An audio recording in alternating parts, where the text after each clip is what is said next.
ราบก็เลยครับ3 ครั้งกราบก่อน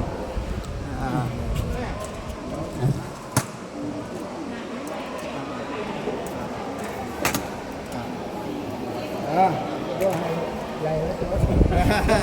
ปวดเองเลยนะเดี๋ยวไปโทษเดี๋ยวเราการขึ้นไปนั่งที่เดิมเลยมัน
ขณะนี้ก็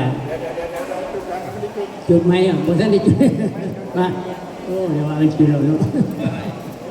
ขณะนี้เจ้าภาพกำลังจุดเทียนอยู่บูชาพระรัตนตรัยพี่น้องกับน้องมือพร้อมกัน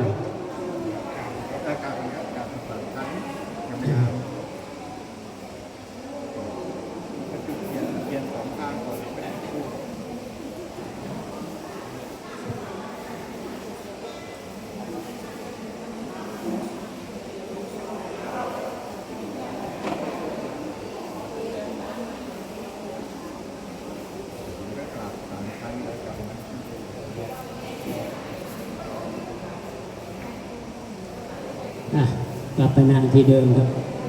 ประธานในพิธี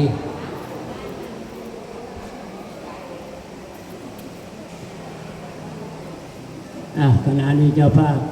จุดธูปเทียนบูชาพระรัตนตรัยเสร็จกลับเรียบร้อยแล้วพี่น้องพร้อมแล้วครับ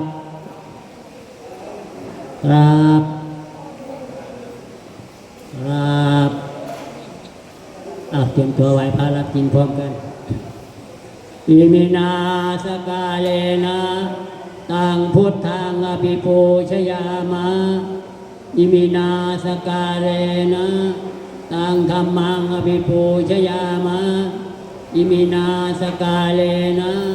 ตังสังฆังอภิปูชยามะอะระหังสัมมาสัมพุทโธภควาพุทธังภควันตังอภิวาเทมิสวากขาโตภควตาธัมโมธัมมังนัมมัสสามิสุปฏิปันโนภควโตสาวกสังโฆสังฆังนามามิสาธุมยังพันเตวิสุงรักขณาทายาติสรเนนะสหปัญจศีรานิยาจามาทุติยัมปีมายังพันเตวิสุงรักขณาทายาติสรเนนะสหปัญจศีรานิยาจามาอาติยัมปีมายังพันเตวิสุงรักขณาทายาติสรเนนะสหปัญจศีรานิยาจามานะโมตัสสะภะคะวะโตอะระหะโตสัมมาสัมพุทธัสสะนะโมตัสสะภะคะวะโตอะระหะโตสัมมาสัมพุทธัสสะนะโมตัสสะภะคะวะโตอะระหะโตสัมมาสัมพุทธัสสะนะโมตัสสะภะคะวะโตอะระหะโตสัมมาสัมพุทธัสสะ นะโมตัสสะภะคะวะโตอะระหะโตสัมมาสัมพุทธัสสะนะโมตัสสะภะคะวะโตอะระหะโตสัมมาสัมพุทธัสสะพุทธังสรณังคัจฉามิ พุทธังสรณังคัจฉามิ ธัมมังสรณังคัจฉามิ ธัมมังสรณังคัจฉามิ สังฆังสรณังคัจฉามิ สังฆังสรณังคัจฉามิ ทุติยัมปิพุทธังสรณังคัจฉามิ ทุติยัมปีพุทธังสรณังคัจฉามิ ทุติยัมปิธัมมังสรณังคัจฉามิ ทุติยัมปีธัมมังสรณังคัจฉามิ ทุติยัมปิสังฆังสรณังคัจฉามิ ทุติยัมปีสังฆังสรณังคัจฉามิ ตติยัมปิพุทธังสรณังคัจฉามิ ตติยัมปีพุทธังสรณังคัจฉามิ ตติยัมปิธัมมังสรณังคัจฉามิ ตติยัมปีธัมมังสรณังคัจฉามิ ตติยัมปิสังฆังสรณังคัจฉามิ ตติยัมปีสังฆังสรณังคัจฉามิ ติสรณะขมานังเนปิตัง อามาพันเต ปานาติปาตาเวรมณีสิกขาปะทังสมาธิยามิ อานาติปาตาเวรมณีสิกขาประทังสมาธิยามิ อดินนาทานาเวรมณีสิกขาปะทังสมาธิยามิ อาทินนาทานาเวรมณีสิกขาประทังสมาธิยามิ กาเมสุเมจาจาราเวรมณีสิกขาปะทังสมาธิยามิ กาเมสุมิจฉาจาราเวรมณีสิกขาประทังสมาธิยามิ มุสาวาทาเวรมณีสิกขาปะทังสมาธิยามิ มุสาวาทาเวรมณีสิกขาประทังสมาธิยามิ สุราเมรยะมัชฌะปมาทฐานาเวรมณีสิกขาปะทังสมาธิยามิ สุราเมรยะมัชฌะปมาทฐานาเวรมณีสิกขาปะทังสมาธิยามิ อิมานิปัญจสิกขาปะทานิสีเลนะสุขติงยันติ สาธุ สีเลนะโภคะสัมปทา สาธุ สีเลนะนิพุตติงยันติตัตมาสีลังวิโสทะเย สาธุสาธุพระมาจโรกาธิปติสหัมปติกัดอัญชลียันทิวรังยาจาตาสันติทาตตาปราชกชาติกาเทเสตุธรรมังอนุกัมปิมังประชัง นะโมตัสสะภะคะวะโตอะระหะโตสัมมาสัมพุทธัสสะนะโมตัสสะภะคะวะโตอะระหะโตสัมมาสัมพุทธัสสะนะโมตัสสะภะคะวะโตอะระหะโตสัมมาสัมพุทธัสสะมรณะธัมโมมิมรณังอนัตติโตติติณโอกาสบัดนี้ จะได้แสดงพระธรรมเทศนาเป็นหลักคำสอนของพระบรมศาสดาสัมมาสัมพุทธเจ้าเพื่อเป็นเครื่องสะเกียนติดจิตใจของพุทธบริษัททั้งหลายเนื่องในงานชาปนกิจศพของพ่อเตบุญมันอายุ86 ปีซึ่งก็มีเจ้าภาพดังต่อไปนี้นายจรูนบุญมันบุตรนายสกุลบุญมันบุตรนายอิสระพงษ์บุญมันหลานนางสายใจบุญมันหลานนสปวันรัตน์บุญมันหลานนางสมยงบุญทาหลานนางปานียอดแก้วหลานนางนุสาบุญมันหลานนางหนูกันจิตมาหลานสอบต.สมคิดบุญมันหลานพร้อมด้วยพี่น้องลูกหลาน ทุกคนที่มาร่วมทรงร่างที่ไล่วิญญาณของคุณพ่อเตบุญมั่นเราก็เป็นพ่อห้างแล้วเนาะพ่อใหม่เนาะเมียตายมาหลายปีเหลือเดินไว้แต่ลูกชายคนนึงก็ตายแล้วลูกชายหลานเนาะตายก่อนแม่ก็ตายหลังแม่ตายก่อนแม่เด้ก็ยังไม่ตายล่ะลูกชายหลานโรคมะเร็งเด้โรคมะเร็งจากไปด้วยมีลูกชายพระเอเตเนี่ยเรามีลูกชาย3ชายได้บ่ได้เป็นกระเทยคนนักด้วยนะเป็นผู้ชายล้วนมีเมียทุกคนนะเนาะพอยี่ไหลแล้วก็มีเมียมีลูกพอยี่พากันหมันลูกหมันเมียทั้งนั้นพอยี่เป็ดก็มีเมียหลายลูกก็เรียกว่ามีลูกติดเจ้าของลูกติดเมียรวมแล้วว่า5บ่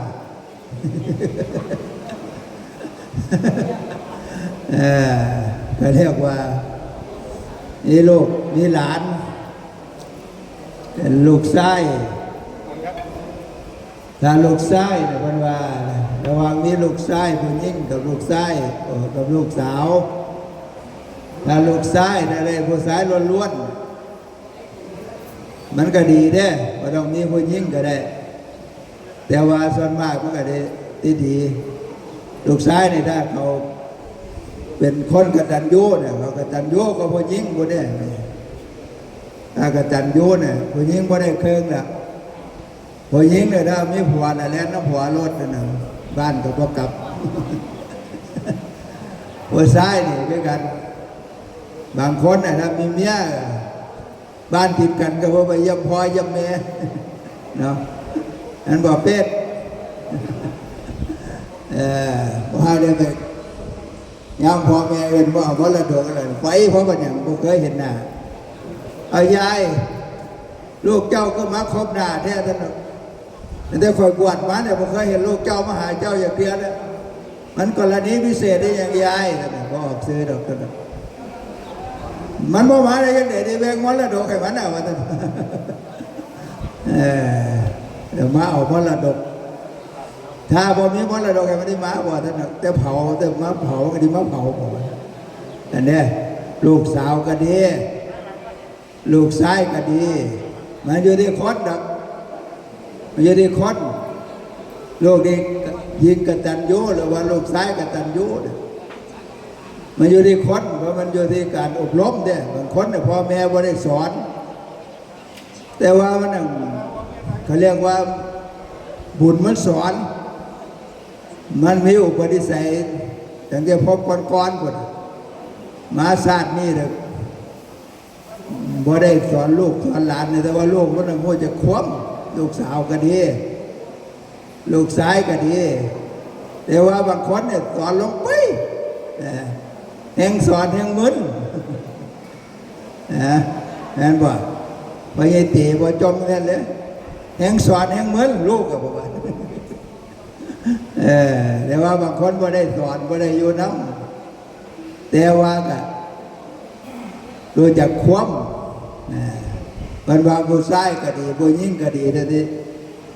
ที่หูจะคว่ำไม่ต้องให้มาบวชแล้วก็ที่หูจะคว่ำขึ้นบางคนก็บวช7 มื้อก็หูจะคว่ำบางคนบวชพรรษาหนึ่งก็หูจะคว่ำนั่นบอกไม่โอเอาไม่โอนะบวช7 มื้อแล้วหูจะคว่ำลูกเคยหัวแก้วหัวแหวนไม่ใช่ปั่นบวชเดือน7 มื้อจำได้ดีก็กระไดบวชเดือน7 มื้อแล้วเข้ากับบ่มากินท่านบ้านก็บ่บิดท่านนัดเด้ยถือออกไปนี่หัวจะคว้ำก็เนาะมันหัวจะคว้ำก็สมบัติบินเทบ้านก็บิน นอนก็ตื่นสวยตื่นเศร้าสวมนั้นแห้งโมโหอยากความปวดเลยเสกไปแล้วแห้งโมโหอยากความแต่เขาไม่ให้โมโหเลยบาดกระโปงบินเขากระโปงกินซื้อออกไปแล้วเขาจะความเบิดมาได้นะโอ้แม่เท่ามีมรดกก็ได้ยกให้เบิดนั่นก็เรียกว่าบุญสอนเจ้าวาดไม่ได้สอนเนี่ยเพราะว่าไม่เห็นหน้ามันเห็นแต่มือบวชกับมือซึ้งแล้วก็มีเนี่ยก็เรียกว่าพ่อแม่ไม่ต้องได้สอนยากเพราะว่าพ่อแม่มาสอนมันอีกไม่ต้องให้ผ่านพระแต่ว่าซ้ายบางคนจริงบางคนก็ต้องให้พระให้เน้นสอนเรียกว่าก็คอยหัวจะคว้างขึ้นอย่างนี้นะสอนแน่บ่สอนแน่แต่ก็คอยหัวจะคว้างขึ้นแต่ว่าบางคนเนี่ยผมหัวจะคว้างเลยสอนลงไปสอนลงไปบ้านข้างวัดแดงคักยังสอนยังมึนหลวงพ่อเอ้ยแต่เนี่ยว่าผู้ใดว่าเอาว่าเป็นลูกหลวงพ่อแล้วที่หัวจะคว้างมันจะ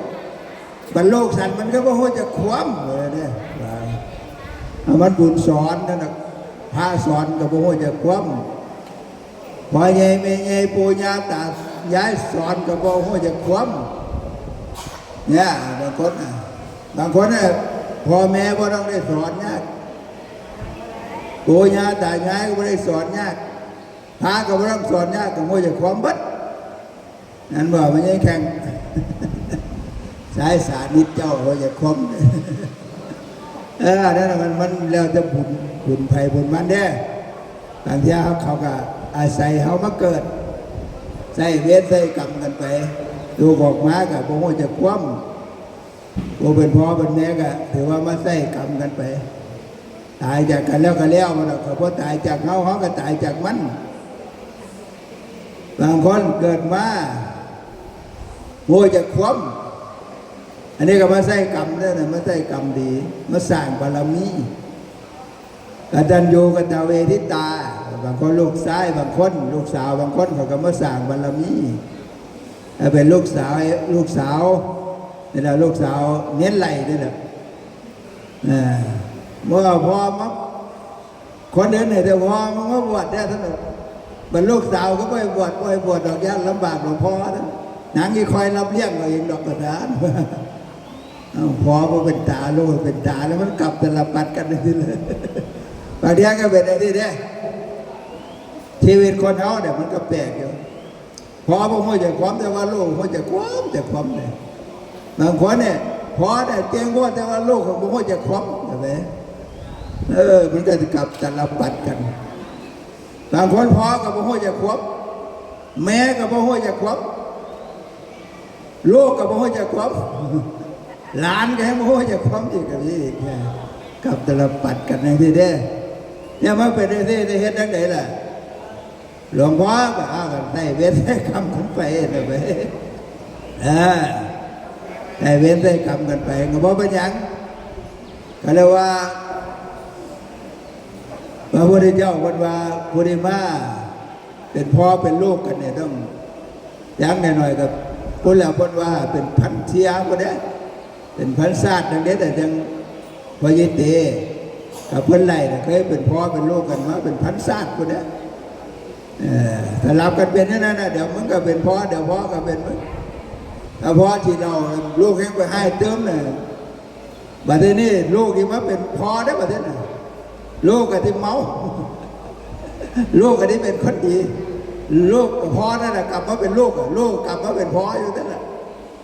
ใส่เว้นใส่กรรมจองกันไปแต่ว่าถ้าทำคุณงามความดีเนี่ยมันได้เบิดเว้นเบิดกรรมเนี่ยตอนนี้เด้อพ่อเด้อเบิดใจศาสตร์นี่แหละเขาพ่อกับลูกผมก็ต้องเบิดเป็นพ่อเป็นแม่กันอีกแล้วต่างคนต่างไปเด้อแต่ว่าถ้าลูกพ่อแม่บางคนก็ว่าลูกดีหลายแม่ดีหลายพอตายแม่ตายเกิดด้านใดไงว่าเป็นลูกอีพ่ออีแม่คนนี้ละเนี่ยพอเราเกิดด้านใดเราพระเจ้าวันว่าพันศาสตร์คนนี้มันนี่บอนพ่อเป็นแพ้เป็นพี่เป็นน้อง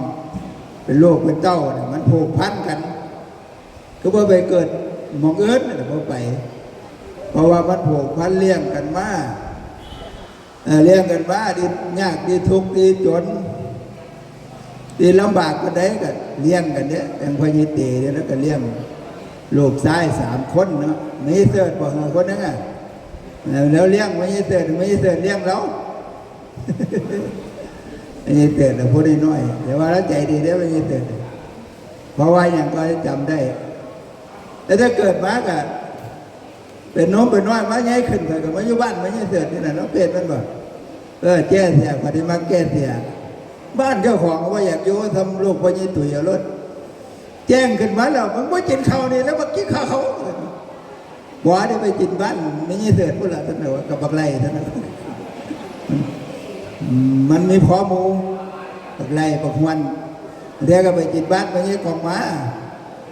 เพราะว่าแม่สั่งว่าเดินกันแล้วไปมันไปไหนคนไปเราคุ้มกลางบ้านคนไปหากินแล้วคนเชี่ยวมืออึดเลยท่านว่าเดี๋ยวแต่ว่ารุ่นเดียวกันนี่ก็ตะเงาะตะแงเบิ้ลเนาะมันใครก็ว่าเจ้าของนี่แข็งแรงก็มูลแข็งก็บักไรแข็งครอบก็บักแข็งแรงก็บักหวนแข็งแรงก็บักจ้อยนี่ก็ตายขึ้นฟื้นขึ้นมาได้บ่ได้บักหวนนี่ก็เสียเส้นบักไรนี่ก็เสียคนพวกคนก็ดีได้ว่าท่านใดได้มาปวดแต่ประเทศนี้เจ้าของเสียขาได้ประเทศไหนว่าเอาไปเอามาก็เพราะกันนั่นนะเขาท่านบอกว่ามึงเสียเส้นวันนี้เสียกูเสียขาไอ้พวกนั้นเสียเส้นไอ้พวกนั้นก็เจ็บเสียชีวิตเป็นว่าลักษณะนั่นแหละว่าไงความผูกพันเป็นหอดวันเริ่มอยู่กับวันไหลนี่ทำไมเป็นนุ่มเป็นเด่นกับไม้ยี่ร้อนนี่แหละแต่ยังค่อยมารู้ว่าคนบักว่าสาวคมยังหลายสาวท้อมสาวน้อยสาวเจ็ดสาวนองสารพัดสาวยังคุ้มนั่นนะว่าได้สาวยงนั่นแหละมันปากแก่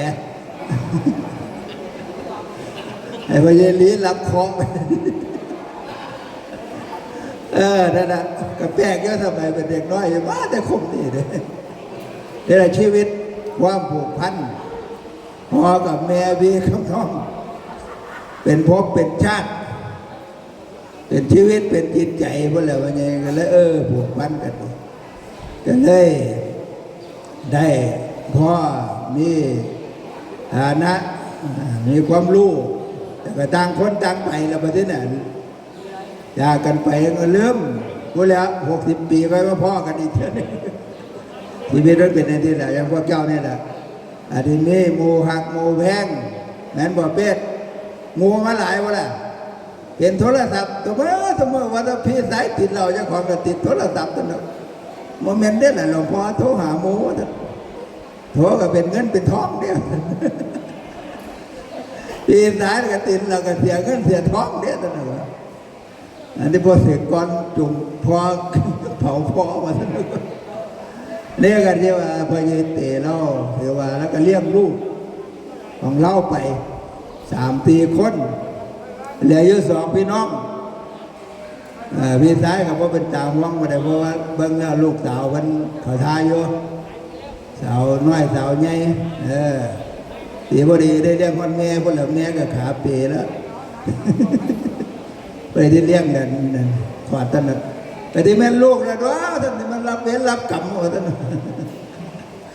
เลี้ยงกันไปกับความกตัญญูเรียกว่าเป็นเครื่องหมายของคนดีเด้พ่อแม่เขาเด้ถ้าพ่อแม่เขาเจ็บไข้ได้ป่วยช่วงหนึ่งเนี่ยเพิ่นอาจจะซอยตัวเองได้แต่ว่าย้ำเพิ่นซอยตัวเองว่าได้ก็ต้องเพิ่งลูกเพิ่งหลานเพิ่งพี่เพิ่งน้องเพิ่งญาติสนิทมิตรสหายถ้าบ่มีผู้เพิ่งก็ต้องทำใจเขาก็มาปล่อยวัดเจ้าไม้สะดวกท่านหนึ่งเจ้าวัดกันเด็ดตัวบอลร้อนแล้วเยี่ยมันไม้อีกที่มาโยกันยังไงท่านหนึ่งเอาไปเลี้ยงเอาแล้วเราไม่ลูกสาวกันตันโย่ยเราเหมือนเนาะมีน้องสายก็จะคว้ำโยมีหลานโย่ท่านหนึ่งว่าไปเลี้ยงกันไปท่านหนึ่งก็แต่เมีย3 คน4 คนก็เลี้ยงมันก็ได้ข่อยผู้เดียวเนี่ยไปเลี้ยงมันได้แล้วก็เรียกว่าแสดงออก ต้องกตัญญูเด้ต้องกตัญญูผู้มีพอมีแม่ถ้าเพิ่นเจ็บไข้ได้ป่วยหรือว่าสบายนะก็ต้องแสดงออกตีดอกคนโบราณเขาเนี่ยเพิ่นมีลูกมีหลานหลายเป็นอย่างมากกับก็เพิ่งผู้หนึ่งบ่ได้เพิ่งผู้หนึ่งโดยเฉพาะไอ้หลานซ้ายเนี่ยเพิ่นเที่ยวเนี่ยโอ้ก็หัวจะคว้ำเนี่ยท่านบอกว่าปวดกัน7 มื้อนึงก็หัวจะคว้ำแต่ว่าท่านสมบวช10 ปี20 ปีก็หัวจะคว้ำก็มึงท่านบอกว่าลาออกจากงานแล้วมันเบิ่งพ่อใหญ่น่ะพ่อท่านบอกว่าเราก็มันกินเหล้าบ่ล่ะ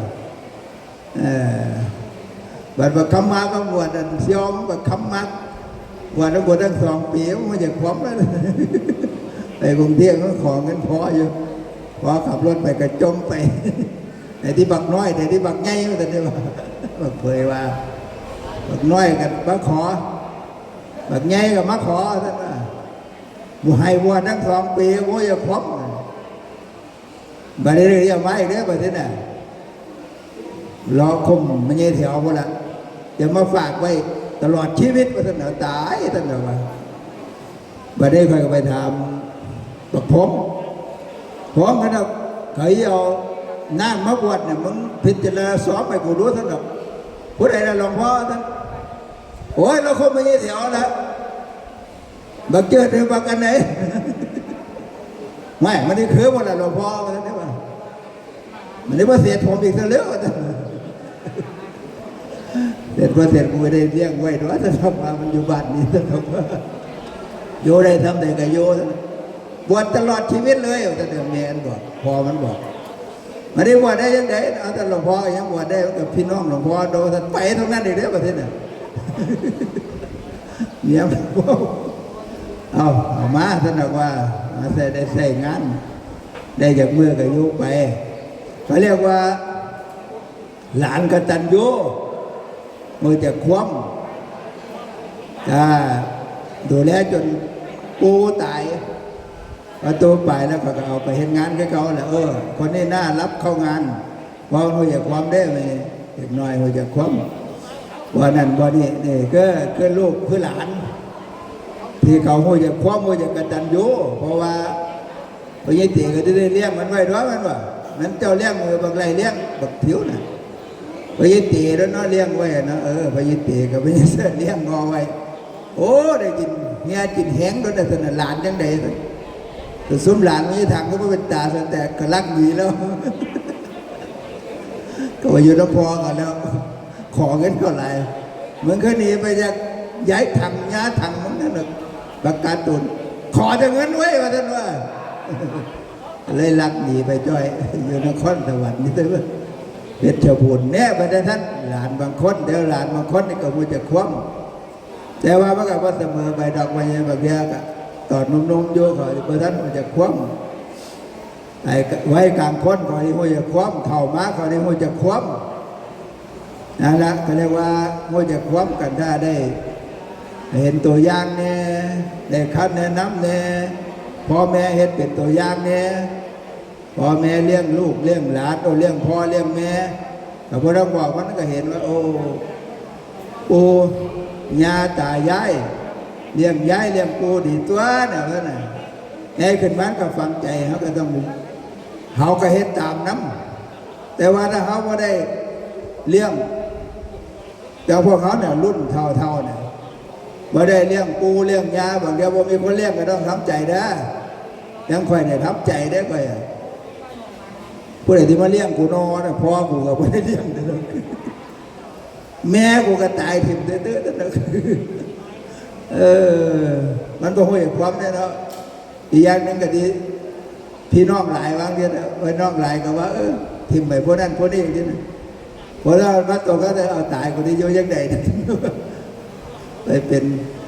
ลูกศิษย์ก็บ่ค่อยดูแลผู้บาอาจารย์นี่นะแต่ที่ใส่เวทใส่กรรมมาด้วยถามว่าหลวงพ่อก็นั้นเต้าแต่มันยังพูดเดี๋ยวเจ้าวาดรอแล้วเป็นเจ้าวาดขาเปเลยรอมันจิตว่าได้ดอกกันดอกว่ามันอยู่ที่ความดีกับสติปัญญาเป็นเนาะเป็นให้ขลอยบแต่เป็นเด็กน้อยพวกนั้นมันบ่ เ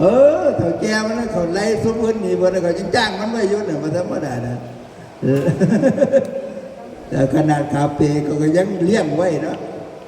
เนี่ยก็เรียกว่าอยู่ที่ความสามารถและสติปัญญาความซื่อสัตย์ความกตัญญูความอดทนโดยเฉพาะความซื่อสัตย์เนี่ยอันนี้มีแต่มันเกิดขึ้นเสียงมือกับเป็นเลี้ยงธรรมดาไปแต่โดยเฉพาะความกตัญญูตกน้ำกับพ่อไหลตกไฟกับพ่อใหม่นี่แหละโดยเฉพาะพ่อแม่เขาตายเนี่ยเขาบอกมีเวลามาเลี้ยงมาดูแลแล้วก็มาเผาที่ละต้องมาเผาพ่อเผาแม่เผาอ้ายเผาพี่เผาน้องเพราะว่าผู้ใดเผาพ่อแม่เจ้าของมันเป็นบาปมันเป็นตาบาปด้วยทั้งใส่เวรใส่กรรมแหละโยไก่วันใดก็ต้องมาโยเมืองนอกก็ต้องมาโอ้ยพอตายแล้วบริษัทบ่อยมาก็ลาออกผู้ใดนอว่ามักใจพญอย่างนั้นพ่อใหม่ว่างั้นพญสำคัญโอ้พญสุวรรณเราบอกลูกสาวเราว่าแต่เขาว่าอีพอ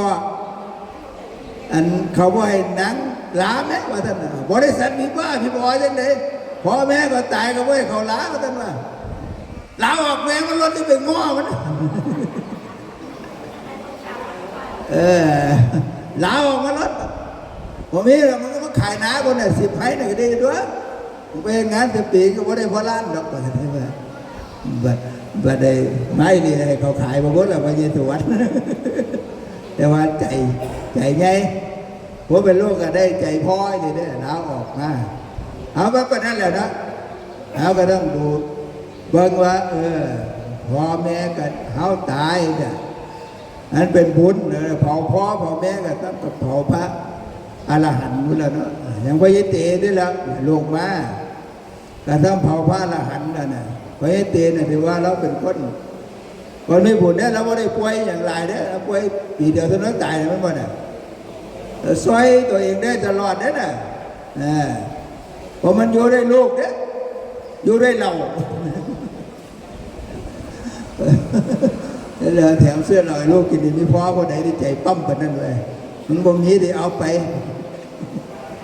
นี่เราก็เรียกว่าเพราะพระอรหันต์ของลูกเนี่ยพอยายเตเนี่ยเป็นพระอรหันต์ของลูกผู้ใดเผาผู้ใดเลี้ยงผู้ใดให้ข้าวผู้ใดให้น้ำผู้ใดเส้นตีผู้ใดเส้นเหนียวถือว่าเป็นบุญหลายได้ไหมเป็นบุญหลายเส้นสีเส้นเหนียวเป็นซอยตัวเองผู้ได้มาป้อนข้าวป้อนน้ำแต่ว่าลูกคนกับพวกขึ้นทั้งนั้นเนาะมันแต่ละคนมันก็เป็นวิบากกรรมของแต่ละคนน้ำนะวิบากกรรมของผู้เป็นพ่อน้ำวิบากกรรมของผู้เป็นลูกน้ำเห็นกันเซ่อๆอยู่พ่อบางคนโอ้ลูกบางคนเห็นไหมเห็นแล้วก็ย่างสักแต่ยาเวลาไปเยี่ยมแม่ก็เห็นแม่นั่งข้าวหม้ออยู่สบายดีป่ะแม่โอ้ยเฝ้าไปกันเด้อพอท่านได้ปากถามเลยแม่ก็ได้ลูกซ้ายหายจ้อยลูกสาวหายจ้อยเฝ้าแต่ท่านก็มีคนในเลี้ยงอย่างท่านเลี้ยงอย่างที่เดี๋ยวเป็นบุญของเขาเด้อถ้านี่อันนี้ว่าได้เห็นผลเอาเห็นเลี้ยงเห็นจนนี่แหละหลวงพ่อเอาคนพ่อเนี่ยกรรมเจ้าหลายท่านมันคือบ่รวยคือคนอื่นบางทีเลี้ยงพระอรหันต์นี่วันเด็กกับว่าได้บุญเด้ไหมกับว่าได้อานิสงส์ทันตาได้ว่าบางทีกรรมเขาหลายอันนี้เป็นกรรมย่นกรรมผัวนะผัวดีเฮ็ดบ่ดีเมื่อมาได้กับพวกนี้ก็จ้องเมียไปแทนเมียที่พอที่รวยก็ขับหัวชิฆ่าเขานี่แหละบางคนก็ได้เมียบ่ดีเจ้าของก็ดวงดีเป็นลูกก็ตันยูอยู่ไปได้อีนี่ผาจ้องบ่อยรวยนั้นตายได้น้อยแต่กูได้รวยแต่กูเลี้ยงพ่อเลี้ยงแม่มันเป็นท่านกับนี้ได้ไหมมันแล้วแต่พอเป็นว่าทุกคนเลี้ยงพ่อเลี้ยงแม่แล้วดีรวยกันหมดทุกคนเด้บางคนห่อนย้ำนี่ก็รวยเลยเด้เริ่มในยังอันเมียเจ้าไปยัยหลี เลี้ยงทั้งพ่อใหญ่หินเลี้ยงทั้งพ่อใหญ่น้อยเริ่มที่รวยแล้วบ่เริ่มเป็นคนไหนแล้วบ่คนไหนสมยงพุทธาบ่รวยกันย้อนมากี่ขาได้แล้วปฏิวัยบางเดือนก็ผัวจองผัวไม่ได้เลี้ยงเพราะว่าอย่างผัวไม่ได้เลี้ยงพ่อเลี้ยงแม่ด้วยเพราะว่าเพิ่นมีลูกน้องสาวหลายพี่สาวหลายแบบว่าอย่างนี้ก็เลยละเหยเลยลอยเป็นลุงเจ้าสำรานไม่ได้ป้อนเข่าพ่อไม่ได้ป้อนเข่าแม่ได้เผาพ่อเผาแม่หมดเจ้าก็ได้ฮอดย้ำก็ที่เริ่มก็ที่เริ่มรวยบางคนกับปุ๊บปั๊บพอค้าอย่างกับรวยไปทั้งกันเลยลัวเลยอันนั้นเพราะว่าอันนี้ส่งมันหลายแต่ยังพอเผาพ่อเผาแม่เอาไว้นี่ก็นึกว่ามันตายปุ๊บเผาปั๊บที่ท่านบอกว่าโอ้แสดงว่าเรื่องอันนั้นยุ่นนะท่านบอกว่าถ้ามีแต่บักไหลที่ทำน้องนั่นนะด้วยนะบางตรงนั้นมันหนึ่งมีบักเป็นพอบางคนตายปุ๊บตายวันพุธถ้าเอาไว้2 คืนก็เจอวันศุกร์ประเพณีบ้านเขาก็เผาผีวันศุกร์เผามันไว้พฤหัสได้แล้วว่าตายพุธถ้าไปวันเสาร์ก็ยังว่าเนี่ยนี่มันตั้งว่าตายวันพุธหมดพร้อมแล้ววันเสาร์ก็ตายวันเสาร์ก็เพิ่มไปอีกเพิ่มงบประมาณไปอีกเลยต้องเฝ้าเผาสวดคืนเดียวเผาจ้อยนี่นะบางคนเป็นในด้านเด้เจ้าตัวย่านอย่างย่านบนเงินหนาก็ได้ก็เลยจากใครได้จากใครไงเป๊กได้ต้องเขาบอกบางไรได้จากใครบางมุนได้จากใครวันนั้นแล้วขายวันนั้นยังตัวยังเท่าละคนนะเด้พอยี่ไล่ขายแล้วเด้ยังเด้พูดล่ะตัวเมื่อนี่ก็ให้ละ200,000กับ600,000แล้วมาขายคนละเครื่องให้ด้วยกันเอาพอไว้3 มื้อด้วยกันยังนั่นเด้นั่นแล้วมันก็มรดกพญตีก็เก่านั่นแหละพญอะไรกันแต่ดีย้อนยังเอาไว้3 มื้ออยู่เพราะว่ายังดอกเอาไว้หน่อยมื้อเดือนต้นเพราะมันเหลือตนเจ้าพระเพราะมันเหลือตนพระยิเตเพราะมันเหลือตนเพราะมันนั้นเหลือตนพระไว้ขึ้นเดี๋ยวได้200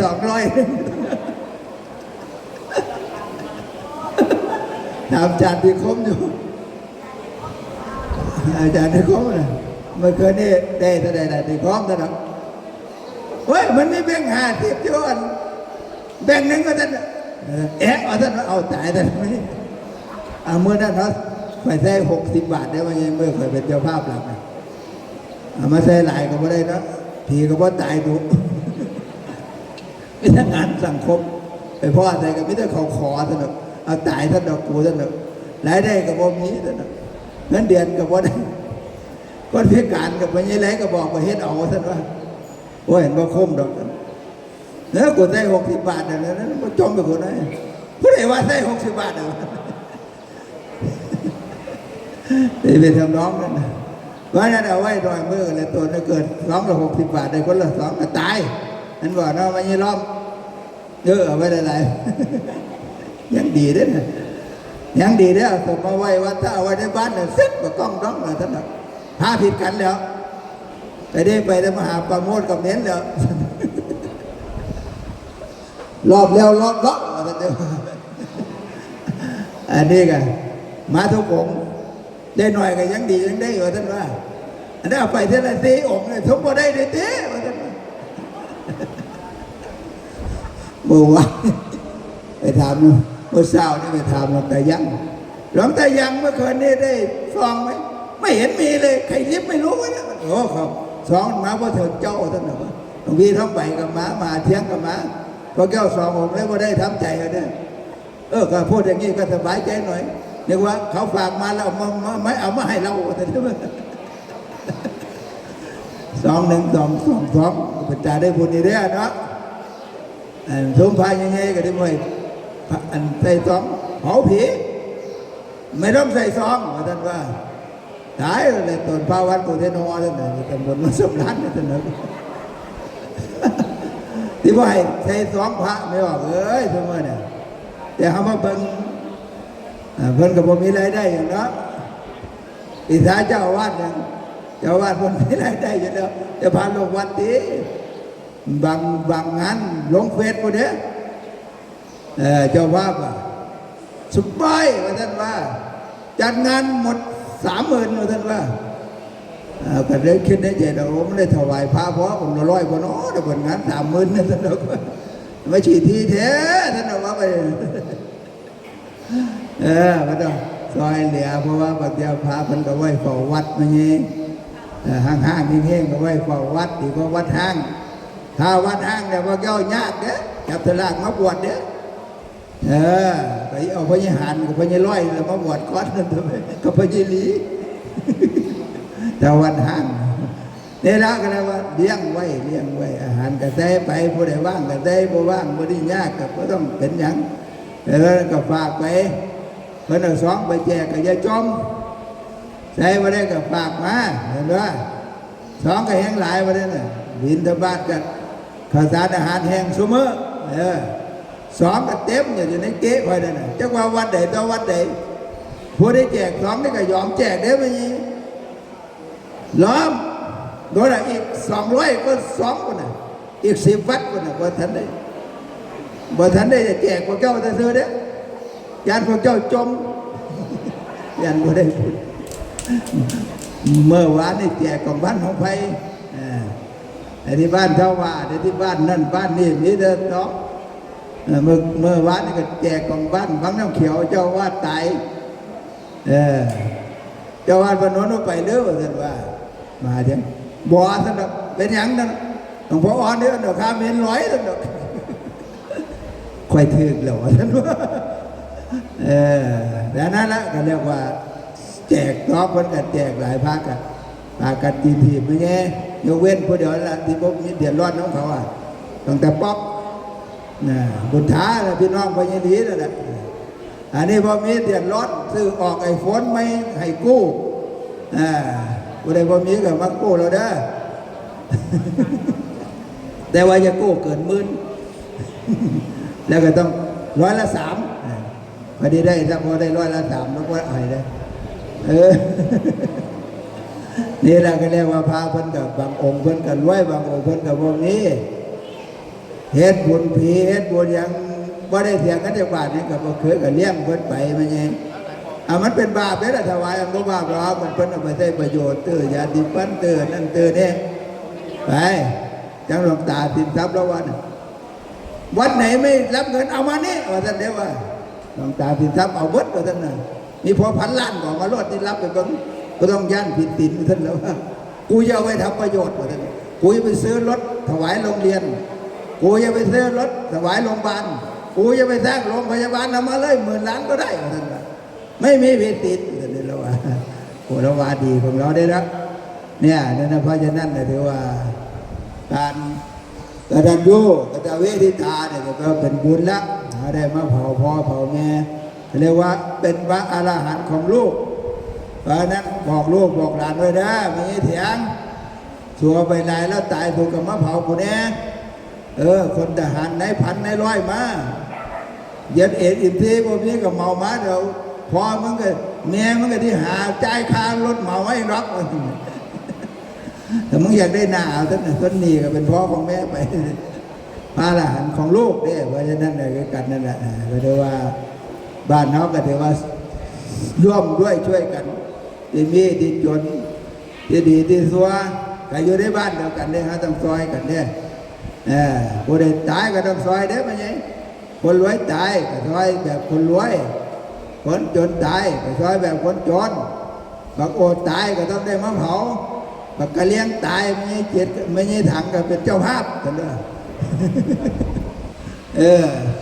บักท็อปตายนี่ก็แล้วเราจากวัดมากราบไม่ยังครับมากราบขอโทษครับ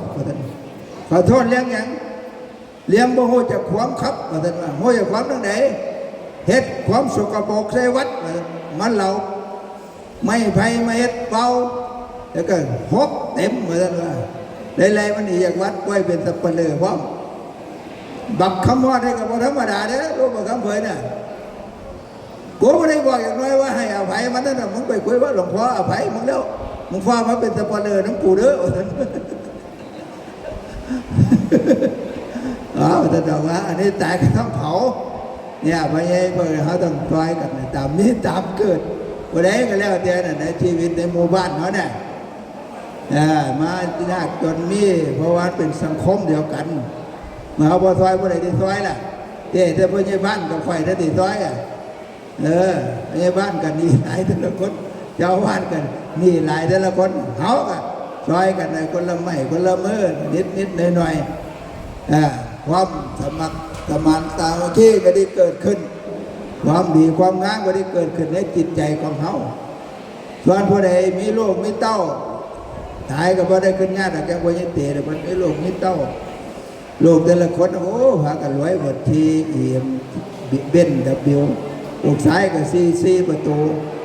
หลานสาวก็ซีหมูเอกแต่ว่าคนนั้นคนนี้ขอทานด้วยนะท่านก็เห็นความไว้ของลูกของหลานด้วยนะพญาเต๋พญาเสด็จท่านดีรักเพราะฉะนั้นกับโมทนาสาธุกับทุกรูปทุกน้ำคุณงามความดีที่ลูกหลานญาติสนิทมิตรหายเฮ็ดให้นี่แหละเราเฮ็ดของเราเองเราก็ไปสู่ภพภูมิที่ดีเราอยากไปหาผู้สาวผู้ใดก็ไปได้ไปหาสาวท้องดีก็ไปหากันเด้อเราได้เองเรามักผู้สาวหลายๆด้วยสาวท้องดีเนี่ยสาวนั่งสาวใดอีกสาวเน้นอีกเนี่ยคนน่ะเราผู้สาวหลายเลยพอกับเป็ดทักก็สวยอีกเขาก็ว่าไรได้เมีย3เมีย4มึงเลี้ยงเมียอย่างคนเพราะยี่ตีหลายพวกอย่างมีแต่ผู้สาวเด้อผู้สาวเนี่ยพอมันเมียเด้อเมียก็ได้แต่งกันถูกต้องตามกฎหมายแล้วก็ไปพูดละน้ำกันพูดละพอมันร้อนต้อนรับกันเลยมาได้มาแล้วเหรอว่ายี่ตีรูปหล่อพวกเราวันน้ำมันไปฝากผู้สาวท้องดีพวกไปน้ำเด้อไปยี่ตีเอ้ยท่านเขาที่ให้ได้ไหมท่านผู้สาวเจ้ามักเหล่าได้ท่านแต่ละคนนะท่านพอไปท่านว่าพอมีก็มายืมมาเยี่ยไรนะคนนั้นไปอย่างนั้นกันด้วยคุณงามความดีที่เราเห็นไว้ก็ดีลูกหลานเป็นเหตุเป็นปัจจัยเมื่อเรามีความทุกข์ก็ให้เราพ้นจากทุกข์เมื่อเรามีความสุขก็ให้สุขยิ่งขึ้นไปเอวังก็มีด้วยประการราชนี้